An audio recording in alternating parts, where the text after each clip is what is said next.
Assalamualaikum warahmatullahi wabarakatuh.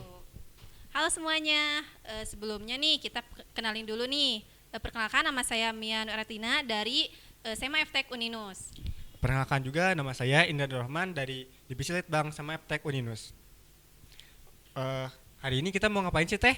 Nah, jadi hari ini kita akan ada acara sudut pandang nih, Kang.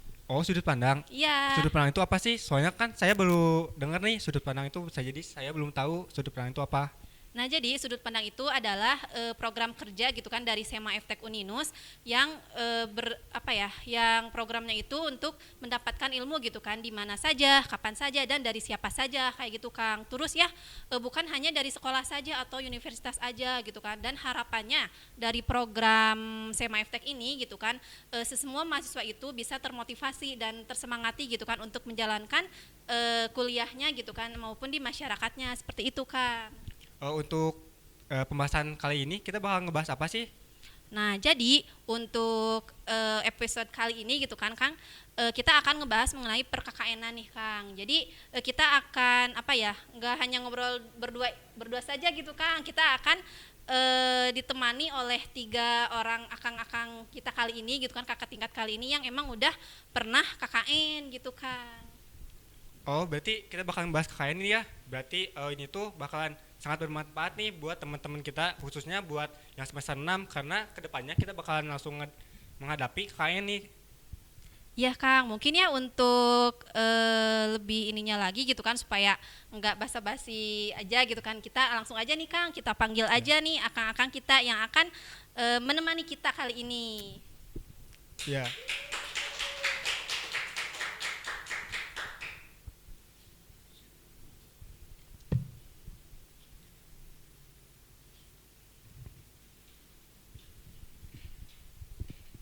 Mungkin sebelumnya bisa perkenalkan dulu ya, Kang, satu persatu aja, bisa perkenalkan dari namanya siapa, program studinya apa.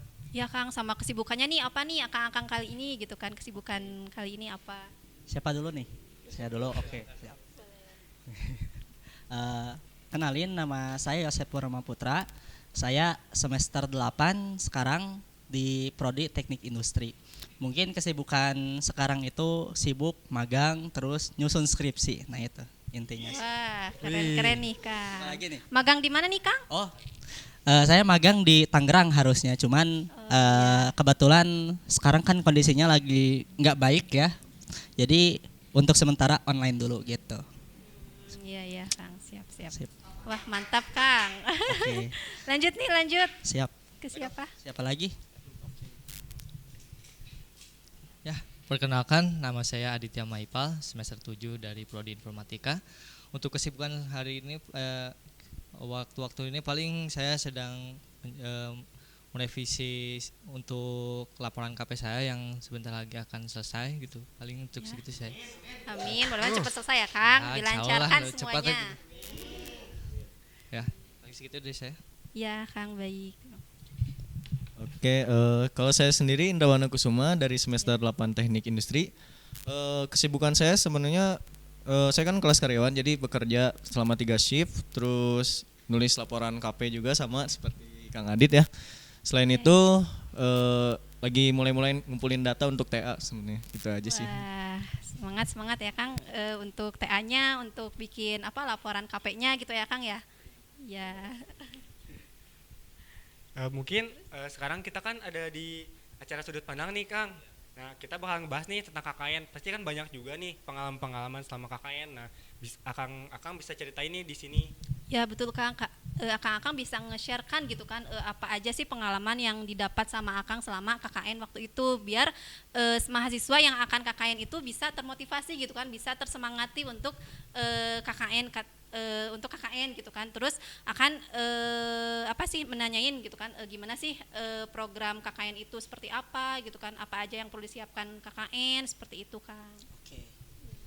Nah, mungkin sebelum ngebahas lebih jauh tentang KKN, saya mau ngapresiasi dulu acara ini. Menurut saya ini acara yang sangat out of the box sejauh ini. Saya senang sekali kalau ada forum tentang membahas sesuatu, saya sangat senang sekali. Nah, jadi mungkin yang pertama apa yang harus disiapin ya? Nah, Ya. ketika kita mau KKN. Ya, Jadi betul, Kang. sebenarnya banyak sih yang harus disiapin. Yang salah satunya itu pertama mungkin bakal dibikin poin. Satu, kita harus tahu dulu gimana kebijakan dari fakultas, gimana peraturannya. Nah, setelah kita tahu nih peraturannya dari fakultas gimana, nah baru kita bisa cari tempatnya.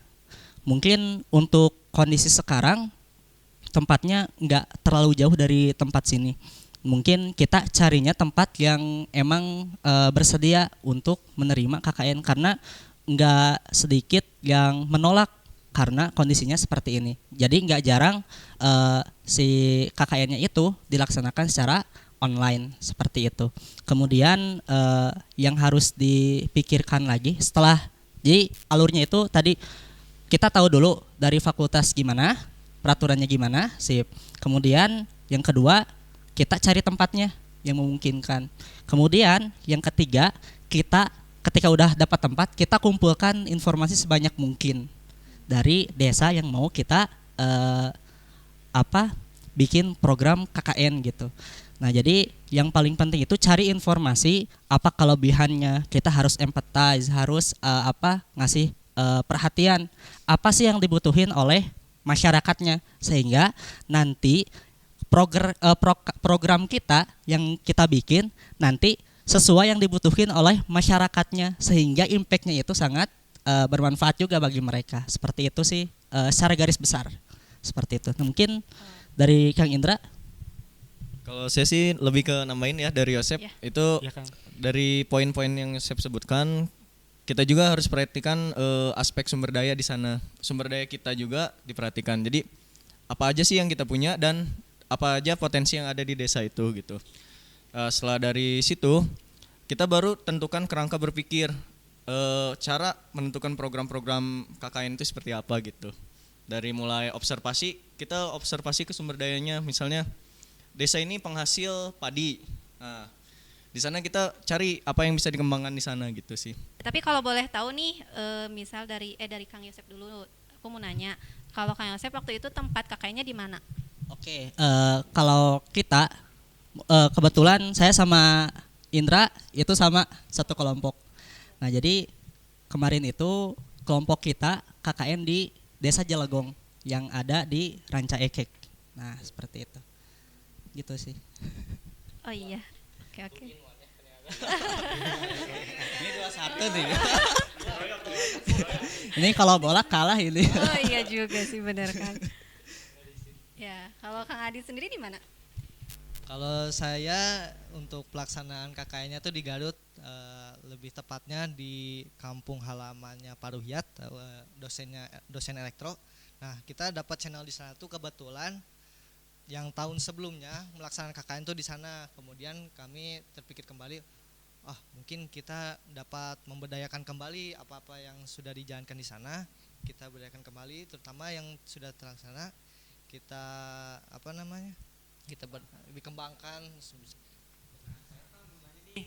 Gimana nih kan tadi udah nih buat tempat-tempatnya udah tahu. Nah, gimana nih buat cara observasi tempat KKN-nya itu seperti apa sih, Kang?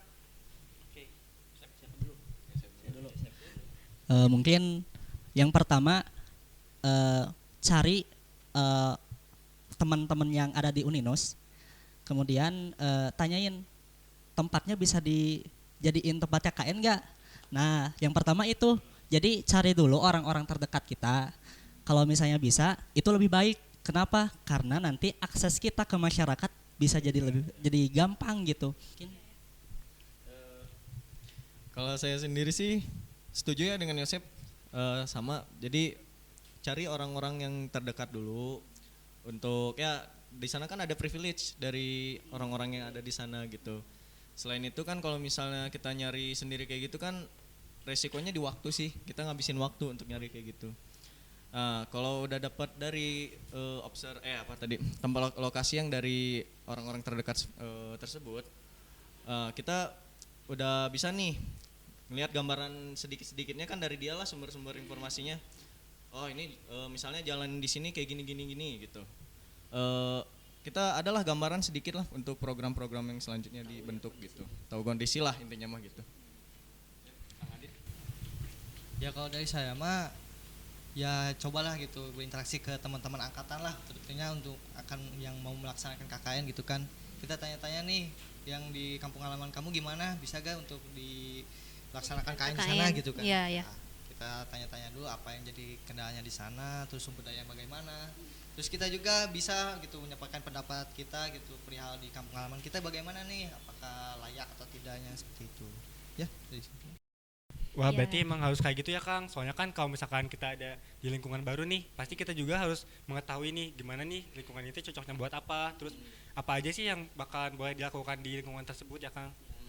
Ya, nah jadi untuk teman-teman semua juga gitu kan yang emang mau mempersiapkan KKN, boleh tuh tadi kan dicatat poin-poinnya kayak apa aja sih yang perlu dipersiapkan untuk menghadapi KKN gitu kan, sama untuk bagaimana cara mengobservasi tempat KKN seperti itu. Mungkin lanjut aja gitu Kang? Ya boleh, kita lanjut aja ya buat ke pertanyaan selanjutnya. Boleh, boleh. Nah untuk pertanyaan selanjutnya gitu Kang, berapa sih budget untuk KKN gitu kan? Ini mah ya budget KKN-nya gitu. Karena kita sama ya. Oh iya sama. Ini sendiri ya. Jauh-jauh. Satu kubu. Enggak ya. Iya, Sorry, salaman dulu. Nah, jadi mungkin kalau kemarin itu sepengalaman kami, Ya. kelompok KKN Jelagong karena ini berbeda. Boleh. Jadi kami per orangnya itu 550 dan itu juga ada biaya ke fakultas gitu. 200.000. Nah, jadi 200.000 atau 150 sih? 200. Ayo, 150 ya? Oke, 150. Soalnya udah lama ya. Jadi kita lupa. Oh iya ya. Kalau kita kalau ngeluarin uang lupain ya. Nah, gitu. Kalau diinget-inget kita stres ya. Oke. kalau utang bisa Nah, itu diingat kadang nggak? lupa itu. Oh, lupa. Nah, jadi kira-kira kemarin itu habis 550 per orang. Dan itu udah include sama kita bikin, kebetulan yang di KKN Jelagong itu kita bikin rompi. Rompi. Anda juga mantap sama. nih. Anda juga sama.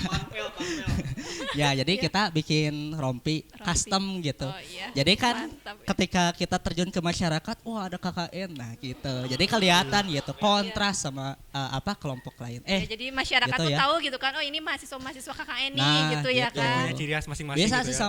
pakai itu pakai PDH, cuman kan masa harus setiap hari dipakai gitu. Kan Gila, gila.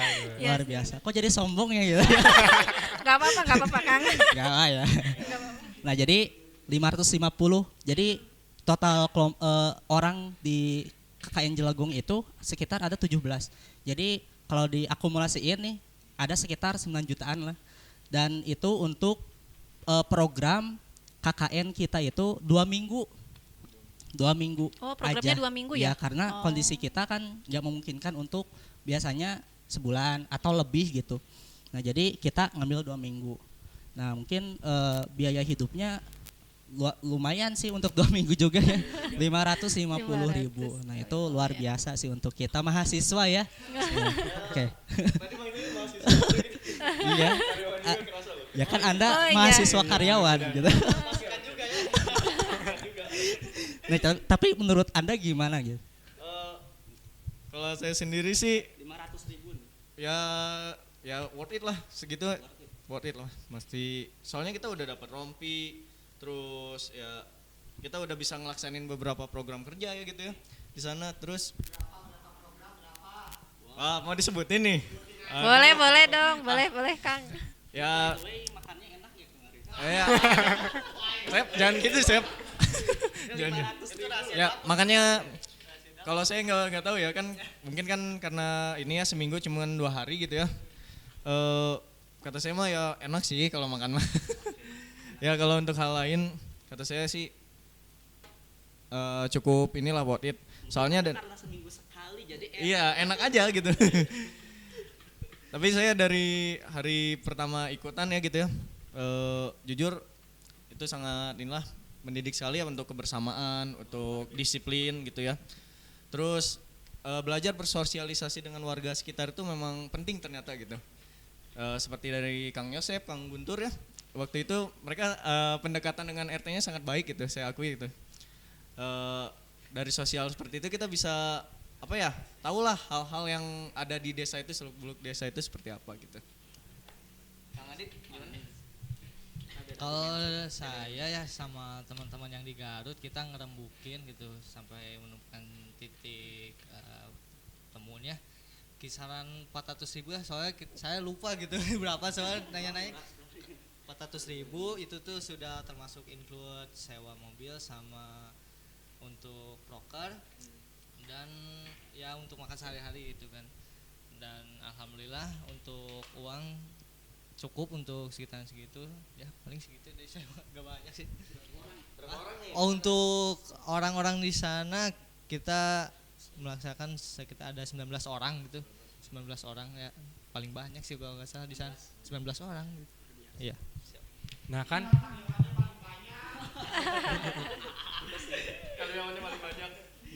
Nah kan seperti yang tadi Kang Indra bilang ini, buat berbaur itu tuh berarti kan hal yang penting nih buat yang dilakuin di KKN. Nah gimana sih caranya buat bisa berbaur sama warga yang ada di desa tersebut, Kang? Itu menarik. Sip, lanjut. Oke, siap. Oke. Oke, mau? Ya oke, sok. Iya. Ya kalau dari kami yang di Garut terutama saya, untuk pendekatan kami melaksanakan KKN di sana berbaur dengan masyarakat, terutamanya untuk paling pertama dengan mengikuti kegiatan harian masyarakat yang ada di sana. Misalkan salah satunya pengajian pemuda di sana yang dilaksanakan pada malam Senin. Nah, kami coba gitu untuk mengikuti kegiatan mereka dengan antusias lah untuk datang gitu. Dan alhamdulillah kami disambut di sana sama pemuda-pemudi dan ada sesepuh-sesepuh juga yang menyambut kita. Terus kita juga berbaur dengan masyarakat, dengan anak-anak juga gitu. Ya tak perlu canggung juga kan gitu, anggaplah itu sebagai adik kita gitu kan. Terus ya kita bersosialisasi juga lah dengan RW setempat gitu, yang dimana mereka yang punya jabatan lah gitu untuk punya tanggung jawab di masyarakat tersebut gitu. Paling dari saya segitu. Silakan dari Bapak Yosep. Bapak-bapak ya. Oke, siap. Oke, ini. Kalau dari saya sendiri nih, kita banyak ngobrol sama terutama stakeholder di sana. Yaitu stakeholder itu apa? Orang-orang RT, berpengaruh RW-nya di gitu. sana. Nah, RT RW atau orang-orang yang berpengaruh di sana. Jadi kita banyak ngobrol sama mereka. Nah, jadi ini menarik. Jadi kemarin itu kita kadang kan kalau kita ngumpulin ide, kita abstrak nih. Abstrak ini kita ngumpulin ide. Terus solusinya apa? Nah, mungkin tips buat teman-teman yang nanti akan KKN. Jadi mungkin nanti harus distrukturkan cara berpikirnya. Jadi kita bisa berpikir sama-sama sama kelompok kita lebih enak. Nah, jadi mungkin saya bakal kenalin ada namanya itu design thinking. Design thinking itu apa namanya? Secara ringkas itu mindset berpikir untuk menyelesaikan masalah yang fokus penyelesaiannya itu pada pengguna. Nah, pengguna di sini kita fokusin ke warga masyarakatnya. Nah, jadi nanti itu secara tahapan nanti ada 5 gitu. Nanti yang pertama kita empathize nih. Empathize itu artinya kita perhatiin, kita tanya-tanya dulu nih ke stakeholder atau warga di sana. Apa sih yang dibutuhin sama masyarakatnya? Sehingga nanti diharapkannya program-program kita apa yang mereka butuhin gitu. Jadi jangan sampai kita masyarakat butuh A, kita bikin Z gitu. Kan iya, sangat benar-benar. jauh. Bertolak belakang gitu ya. Bertolak belakang istilahnya itu. Jadi yang pertama kita harus cari informasi sebanyak mungkin. Jadi kita nawarin solusi, nawarin proker kita sesuai apa yang dibutuhin sama masyarakat di sana atau warga. Nah, terus yang kedua, setelah empathize nih, kita perhatiin, kita cari tahu informasinya sebanyak mungkin. Terus yang kedua, kita namanya itu idea. Oh, iya. Idea. Jadi cari ide sebanyak mungkin. Oh, sorry, yang kedua itu definisiin masalahnya. Misal kita ngobrol sama RT. Iya. Terus RT-nya itu bilang gini, bikin program lah yang kita itu nanti kan saya tuh punya tugas ngumpulin data masyarakat dalam waktu singkat, tapi saya harus muter ke rumah warga, kan itu luar biasa ya, kasihan gitu. Gimana caranya? Oke, setelah diidentifikasi, sudah definisikan masalahnya. Oke, masalahnya itu Pak RT mau data warga dengan cepat dan efisien. Gimana caranya itu? Oke, kita bikin pelatihan Google Form ke Pak RT-nya. Sehingga nanti warga itu nanti dikasih sosialisasi buat ngisi Google Form itu. Sehingga kan Pak RT tinggal duduk, cek Google Form-nya dan masalah kelar gitu. Nah, Benar-benar, itu salah satu contohnya. Kemudian setelah didefinisiin masalahnya, yang ketiga kita cari ide sebanyak mungkin. Tadi Pak RT namanya itu pengen ngumpulin data warga sebanyak mungkin. Gimana caranya kumpulin? Nah, di sini itu keunggulan dari kita pakai design thinking sama enggak. Mungkin kalau enggak pakai design thinking atau cara mindset kita menyelesaikan masalah, mungkin kita akan terpecah-pecah. Mungkin ada yang bingung, masih meraba-raba teh naon gitu, ada apa ini? Iya, pasti ya. Nah, jadi dengan ada design thinking ini, kita ada guide, ada apa? Ada panduan buat berpikir bersama. Oke, tadi empathize, kita perhatiin dulu apa kebutuhannya. Yang kedua, definisiin dulu masalahnya, apa gitu yang dibutuhin. Kemudian yang ketiga, kita cari ide sebanyak mungkin. Kemudian yang keempat, kita bikin prototype. Jadi seperti apa yang kita idein, kita pilih model-modelnya seperti apa, solusi-solusinya seperti apa, terus kita kasih di solusi tahap keempat yaitu bikin prototype.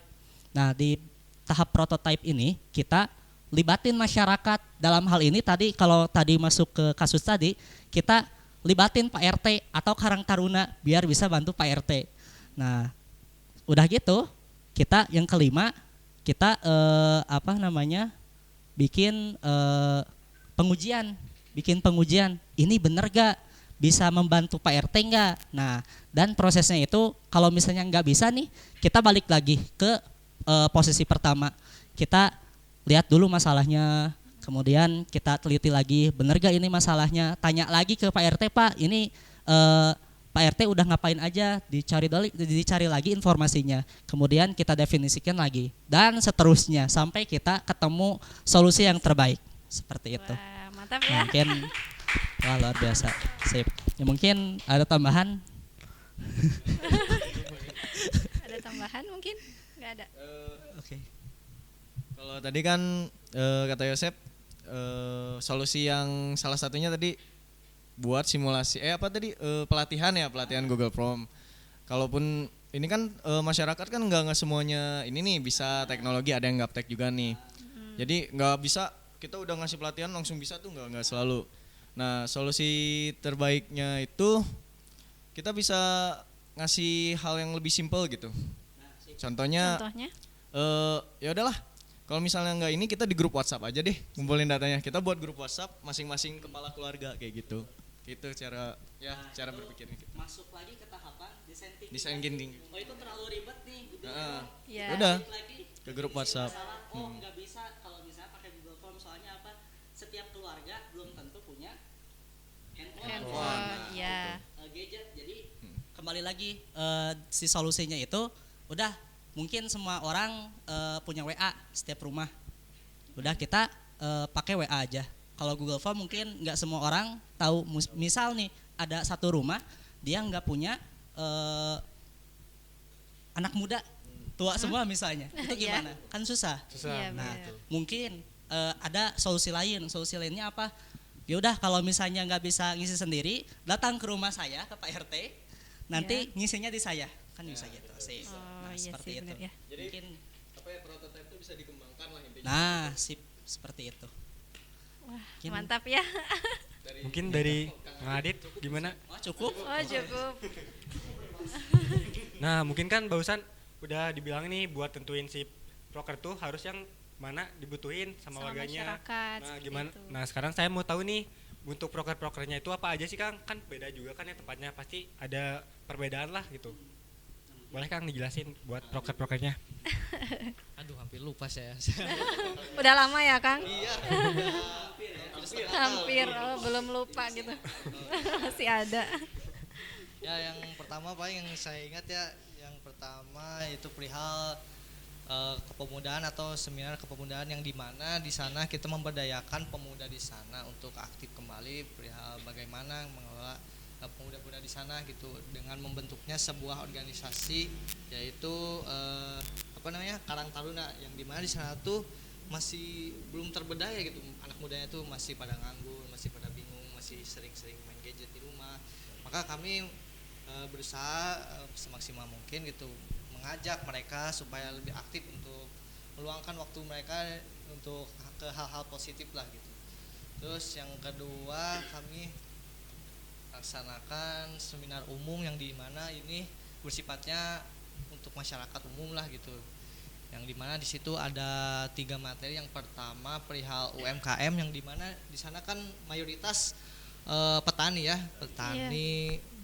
Gitu kan, kami berusaha untuk memberi wawasan bagaimana sih kita memberdayakan hasil tani ini untuk bagaimana kan, apakah langsung dijualkah gitu atau bisa diberdayakan kembali untuk dijual ke pasar gitu kan.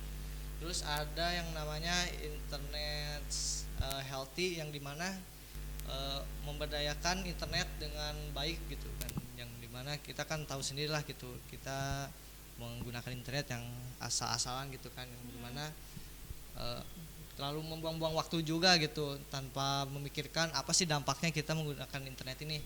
Terus yang ketiga yaitu internet safety yang dimana kita menjaga data privasi kita saat menggunakan internet. Lalu yang ketiga yaitu kita melanjutkan program yang sudah dilaksanakan pada KKN sebelumnya, yaitu lampu jalan atau yang bisa disebut apa sih karena lupa saya. Apa? Lampu jalan ya, traffic enggak, lampu penerangan jalan namanya apa itu? Traffic Bang. Tapi itu lampu Itu mah lampu lalu lintas Pak. Lampu lalu lintas. Pak gimana ini? Teman anda ini masalahnya. Ya pokoknya berguna untuk menerangi Jalan gitu. jalanan gitu, yang dimana kan di sana tuh kebetulan sekitarnya tuh sawah semua, sehingga waktu malam hari tidak kelihatan gitu jalur jalannya Ya. untuk keluar. Dan yang ketiga kita melaksanakan mengajar gitu, yang dimana tugas mengajar ini kita memberikan wawasan lebih gitu, terutama pada bidang IT kami gitu, yang terutama pada prodi informatika. Ya, latar belakangnya gitu ya, betul. IT. Kami mengajarkan bagaimana sih kita menggunakan Microsoft Word, bagaimana cara mengelolanya, mengelola huruf, data angka gitu dan sebagainya. Lalu ada program tambahan lain seperti halnya kita mengajar ngaji anak-anak pada sehabis sholat maghrib. Lalu ada mengelola apa namanya di sana tuh situ, yang dimana di situ tuh sumber air utama yang digunakan di sana. Ya paling dari yang saya ungkapin segitu. Mungkin dari Bapak Yosef atau Bapak Indra yang satu tim gitu. diwakilkan aja. Saya. Nah, buat proker yang di tempat Kang Yosef sama Kang Indra apa aja nih Kang? Oke. Nah, honestly jujur ya, jadi sebelumnya nih saya pas dengar KKN Cinta Rakyat itu saya terkesima sebenarnya. Oh iya. Wah, luar biasa, soalnya namanya itu unik. Kirain itu semacam slogan, ternyata itu bukan slogan tapi emang nama desanya ya. Luar biasa, bisaan gitu. Nyari desanya gitu. Desanya terus juga ada nama desa cabangan lagi seperti halnya Desa Sukamaju, Desa Sukarasa, dan itu tuh percabangan Oh, ada ya desa- Sukarasa? Iya. Oh. Soalnya itu tuh pemekaran yang benar-benar luar biasa gitu. Saya pikir cuma desa Cinta Rakyat Cinta aja Rakyat. gitu. Ternyata pemekarannya lebih besar gitu dari desa tersebut tuh. Oh, iya ya. Oke.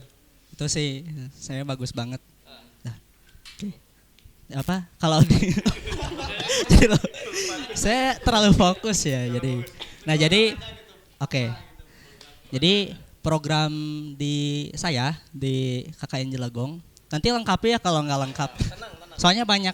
Jadi banyak ya? banyak sekali. Waduh, banyak sekali. Jadi kan ternyata. kelompok kita itu ada sekitar 5, 6 ya. 5 atau 6 Kelompok di KKN Jelagong. 5 ya? 5 ya. Nah, sekitar 5. Jadi prokernya itu dibagi-bagi. Jadi ada penanggung jawabnya gitu. Dan mungkin genap ya? Oke. 6 kelompok. Ya kan karena udah lama jadi. Sorry ya. Jadi. Oke. Anda sombong sekali ya. Nah, jadi program utama kita. Jadi yang pertama kita ada kajian khusus remaja. Nah, itu karena kita kampusnya itu Islam dan kita harus menonjolkan itu ke masyarakat, menunjukkan itu ke masyarakat. Untuk apa? Bukan sombong ya.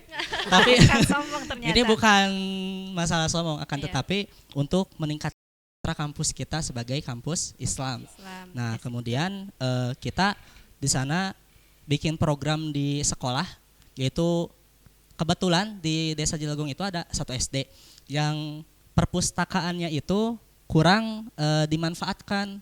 Mungkin karena bangunannya itu kurang kuat gitu. Jadi dikhawatirkan nanti akan jatuh gitu menimpa siswa. Nah, jadi kami berusaha buat membereskan gitu. Karena mungkin dana kami yang terbatas. Jadi kita nggak bisa berbuat banyak dan waktu kita juga sedikit. Jadi kita di sana berusaha untuk milih buku yang kira-kiranya nanti akan terpakai lagi seperti itu. Karena itu kondisinya luar biasa nggak teratur gitu. Nah, jadi kami di sana beres-beres perpustakaan. Kemudian ada lagi yaitu pembuatan pupuk. Karena kita mengingat kita teknik industri, kita harus melek kepada teknologi. Nah, jadi kita berusaha untuk membuat program-program yang bermanfaat buat masyarakat yang pertama. Yang kedua, bikin program yang kiranya itu akan terus dipakai oleh masyarakat. Jadi jangan sampai, nah ini tips ya, jadi jangan sampai kita bikin proker itu cuman pas kita KKN, akan tetapi tidak ada kesenjangan lagi untuk seterusnya gitu. Nah, jadi kalau bisa kita bikin program kerja yang nantinya itu setelah kita KKN mungkin akan terus dilestarikan oleh masyarakatnya gitu. Jadi seperti kami dulu itu bikin pupuk. Nah, kenapa kita bikin pupuk? Karena mungkin kondisinya banyak petani ya. Nah, jadi kita bikin pupuk untuk membantu. Oh, peternak. Oh, Salah peternak ya? juga. Yap, Iya. enggak Peternak sama petani juga ada gitu ya. Peternak, petani, dan kebetulan kemarin itu peternaknya itu peternak bebek. Oh, peternak Nah, bebek. terus apa lagi sih? Kita Oke. pembuatan sabun. Ya, kita pembuatan sabun cair juga itu alhamdulillah dibantu dengan Bu Noneng ya, selaku ini ya pembimbing kita. Jadi kita memberi semacam pelatihan kepada masyarakat untuk membuat sabun cair, bagaimana cara membuatnya dan bahan baku apa saja yang digunakan seperti itu. Soalnya kan resource di sana kan peternak dan petani. Jadi ya keunikan desa itu ya kita manfaatkan gitu. Ya, nah berarti tadi aku juga sempat inilah gitu, ada tips gitu kan buat teman-teman juga gitu kan yang mau KKN, katanya tuh proker kita tuh harus yang nanti berkesinambungan gitu, jadi berkelanjutan ya Kang ya, si prokernya itu biar nanti tuh bisa terpakai di masyarakat seperti itu. Nah, mungkin aku juga mau nanya lagi nih Kang, pastinya gitu kan akang-akang ini punya setelah KKN tuh punya hal yang didapat lah gitu kan. Nah, apa aja sih hal yang didapat setelah KKN gitu kan dari akang-akang ini? Siapa dulu nih? Kang Indra dulu ya. Ada 2 aja ya. Kalau saya sih, kalau ke pribadi saya dulu ya. Kalau dari Iya. pribadi saya sendiri ya kebersamaannya sih, walaupun saya singkat sih di sana ya 2 hari mungkin.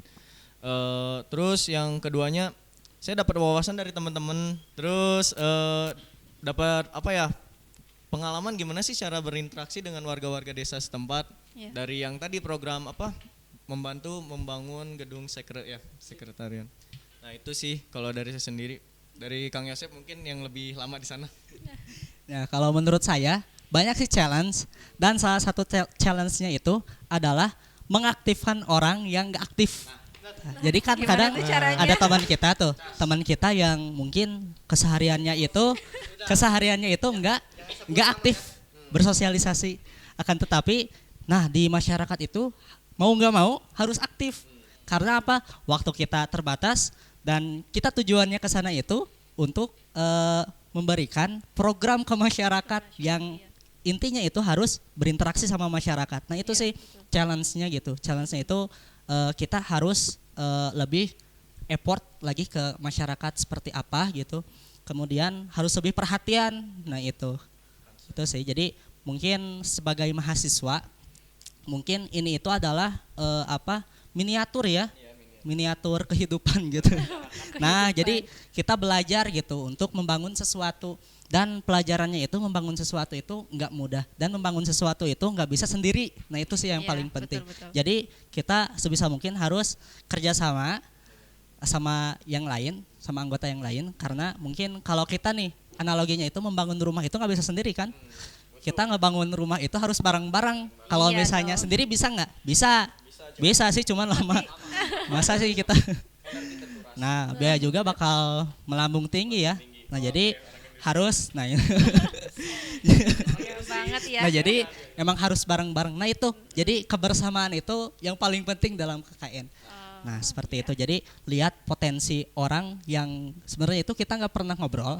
Kita harus ngobrol, kita harus empathize, harus perhatian ke dia, perhatiin apa potensi dia, dan kita harus manfaatin potensi dia. Seperti itu sih.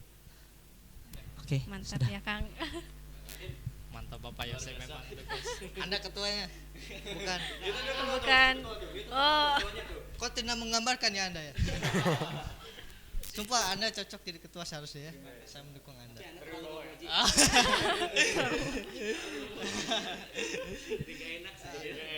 Kesannya paling yang saya rasakan, yang terutama kan saya sebagai ketua kelompok di sana kan, yang dimana Oh, saya ketuanya. rasa untuk sebagai pemimpin di sana amat rasa lah gitu, bagaimana memimpin teman-teman kita yang dimana punya kepribadian yang berbeda-beda gitu kan. Dan saya juga hitungannya selama 2 minggu itu terlalu singkat lah gitu, jadi sebisa mungkin kita berkomunikasi lah bagaimana sih dengan mereka dan apa sih potensi yang mereka punya gitu kan. Terus juga alhamdulillah gitu saya bisa berbaur dengan masyarakat di sana yang dimana amat ramah di sana, dan juga anak-anak yang sangat meriah lah gitu, dan kalian juga nanti akan merasakan lah bagaimana tidak hanya teman-teman kalian aja yang akan berada di posko, tapi pasti akan dikerumun oleh anak-anak di sana ya. Kerasa pasti. Semuanya kerasa. Apa ya, same experience kita itu ya anak-anak sih sebenarnya, bikin apa ya, kesan lah, bikin kesan terbaik buat kita itu anak-anak di sana gitu. Menghibur. Soalnya kita dapat sifat friendly kita itu dari dari anak-anak gitu. anak-anak ya. Iya sih benar. Jadi dari Kang Adi tadi kan maksudnya concern ke teman-teman gitu, terus memberikan impression ke masyarakat, seperti itulah, perlu banget gitu. Sama olahraga bareng juga bisa ya. Oh iya, olahraga bareng tuh. Jadi anak-anak yang mager, teman-teman kita yang mager sebenarnya. Teman kita yang mager tuh jadi pada gerak gitu gara-gara di sana. Ya semoga aja itu mendapat impact ke teman-teman juga gitu. Secara nggak langsung berkoordinasi ya. Iya, berkoordinasi. Permainan tim. Permainan tim ini dengan deadline 2 minggu. Wah, banyak banget nih ya buat kesan selama menjalani KKN ini, yang mana gak akan didapat di tempat kuliah kita. Nah, buat kendala-kendala apa saja sih Kang yang dialami selama waktu KKN? Siapa dulu nih? Siapa dulu? Desa Cinta. Boleh siapa? Oke. Oke, siap. Sangat emosional sekali ya teman kita. Oke. Jadi challenge-nya itu, tantangannya itu sebenarnya banyak. Yang pertama mungkin waktu yang relatif singkat. Ya mungkin lazimnya itu sebulan. Ya mungkin kita dalam waktu 2 minggu harus menjalankan proker yang sebegitu banyaknya. Nah itu sih yang Iya. challenge-nya itu. Challenge. Terus yang kedua tadi challenge-nya itu melihat potensi orang lain kemudian kita manfaatkan. Jadi jangan sampai ada orang yang nganggur. Nah itu sih kalau KKN, jangan sampai ada yang nganggur. Kemudian challenge yang ketiga itu apa yang ketiga itu kita ketika bikin proker itu waktunya nggak banyak, kita observasi. Nah dari observasi itu kan kita harus banyak diskusi, harus banyak diskusi sama masyarakat juga, harus diskusi sama kelompok kita. Nah gitu harus membicarakan hal-hal yang benar-benar urgent gitu. Nah jadi itu sih yang challenge-nya seperti itu. Kemudian apalagi mungkin interaksi sama masyarakat sih ya. Mungkin tadi ada orang yang nggak biasa, nah itu terpaksa kan itu Jadi challenge itu bagi perorangan gitu. Jadi kadang bahkan orang yang sering apa sosialisasi sebelumnya itu kalau di masyarakat beda ya, beda civilnya itu. Ada rasa canggung karena mungkin transisi ya, transisi kita biasa ngobrol sama teman, kemudian kita ngobrol sama masyarakat yang notabene si kulturalnya itu beda ya. Mungkin bahasa kita di sini yang biasa, mungkin di sana nggak biasa. Nah itu sih yang kurang ini ya, challenge Tapi buat juga, kita. ya, challenge buat kitanya gitu. Nah, Tapi seperti itu sih. ada apa ya namanya tuh? Ya cara gimana gitu kan buat berinteraksinya gitu biar selaras gitu, biar apa? Ya mungkin banyak ngobrol ya kemarin itu. Jadi kita jangan sampai banyak bicara dulu ya. Kita pelajari dulu apa sih yang apa alur pembicaranya gimana. Kemudian pemilihan katanya bagaimana. Nah, mungkin di sana kita bisa cari celah ya. Cari celah buat cari cara gimana kita cara nyampein tujuan kita, cara nyampein proker kita ke masyarakat. Gitu sih Yander. Iya. Nah mungkin yang terakhir nih, apa sih pesan-pesan selama pesan-pesan buat teman-teman yang belum KKN nih? Ya. Boleh Kang? Itu sudah dipegang sama Anda. Kedua dulu. Memang Akang Indra ini repot ya. Meresahkan. Ya pesan dari saya ya sebelum melaksanakan KKN akan lebih baiknya persiapan terlebih dahulu lah dengan adanya observasi ke desa-desa yang akan dilaksanakan KKN. Terus juga sumber dayanya kira-kira berapa orang yang akan ke sana, jangan sampai kita memaksakan orang-orang yang enggan untuk bergabung dengan kita. Akan lebih baiknya kita KKN dengan orang-orang yang selaras dengan kita gitu. Tanpa adanya bertolak belakang gitu. Tapi nggak apa-apa kalau misalkan mau gitu. Kesan dulu ya. Kesannya luar biasa. Sangat menambah wawasan yang pertama, terus menambah pengalaman juga.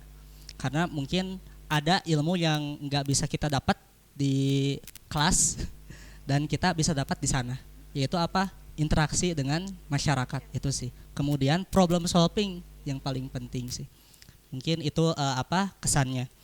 Kemudian pesannya itu buat teman-teman yang mau KKN, yang pertama tadi ya dari awal sekalian nge-review, jadi harus cari tempatnya yang memungkinkan. Yang pertama tuh pesan pertama. Yang kedua coba atur jadwal perkuliahan teman-teman biar enggak bentrok sama nanti KKN-nya. Ya mungkin nanti bisa dikoordinasikan ke dosen. Nanti jadwalnya seperti apa? Mungkin gitu sih. Mungkin gitu ya. Silahkan. Ya kalau dari kesan, karena saya nggak terlalu lama di sana, kesan saya sih memang ya kebersamaan itu yang saya dapetin. Terus kedua keramahan dari warga itu yang saya dapatkan gitu ya, bagaimana cara berinteraksi mereka gitu, terus bagaimana mereka mengelola usaha-usaha sumber daya mereka di sana gitu. Terus yang selanjutnya pesan saya sih, kalau dari masalah yang ini ya soal ego nih, itu kan hampir serupa sih ya di kelompok-kelompok lain, mungkin sama, mungkin ada masalah ego ya. Namanya kan kita berapa pikiran menjadi satu gitu, Iya, satu tempat, ya. satu base camp. Nah kita ngasih pesan aja deh buat adik-adik ya, tolong kesampingkan ego masing-masing ya, untuk jangan ada perdebatan lah gitu lah. Kalau debat yang sehat oke lah, nggak apa-apa. Terus jangan mudah emosi untuk hal-hal yang kecil Sepele gitu, ya, gitu. hal-hal sepele gitu. Kan kadang hal sepele kan ada lah Iya. gitu. Berpengaruh itu menambah chemistry kita soalnya. Kalau misalnya masalah-masalah kecil itu kita bisa selesaikan bersama-sama dengan baik, ya chemistry kita jadi makin baik gitu. Nah, jadi teman-teman semua gitu kan yang mau menghadapi KKN banyak banget nih apa sih pelajaran yang dapat diambil gitu kan oleh teman-teman semuanya gitu kan yang mau KKN, terutama dari perihal apa tadi tuh untuk mempersiapkan KKN-nya, terus proker-prokernya apa aja gitu kan, terus kan kayak tadi juga pesannya kan prokernya itu harus berkesinambungan, harus berkelanjutan kayak gitu, terus kayak kita harus bisa menghilangkan ego kita ya gitu kan, ego kita masing-masing, karena kan dari apa sih pikiran kita tuh pasti ya bakalan berbeda gitu kan sama pikiran teman-teman yang lainnya kayak gitu. Terus kan tadi juga sempat ada pesan bahwa kita harus apa ya menggunakan design thinking itu ya, karena buat apa sih menjalankan sebuah proker kita supaya bisa ya berjalan kayak gitu. Terus apalagi ya, aduh saking banyaknya saking banyak apa ya pelajaran yang didapatnya gitu kan, karena emang saya sendiri juga kan belum pernah KKN gitu kan, makanya banyak banget lah gitu kan pelajaran yang dapat diambil dari akang-akang gitu kan. Ya makasih banyak gitu kan udah bisa apa ya bisa menyempatkan waktunya gitu kan. Apalagi Kang Indra? Ya kalau dari kita mah terima kasih juga nih, kita diundang nih, apresiasi banget ya, keren programnya, sangat kreatif. Jujur saya sendiri kagum lah gitu dengan angkatan yang sekarang, benar-benar melampaui dari angkatan-angkatan kita sebelumnya gitu. Semoga aja yang selanjutnya juga lebih-lebih lagi. Amin. Dari Yosef gimana? Udah sih. Udah. Udah aja.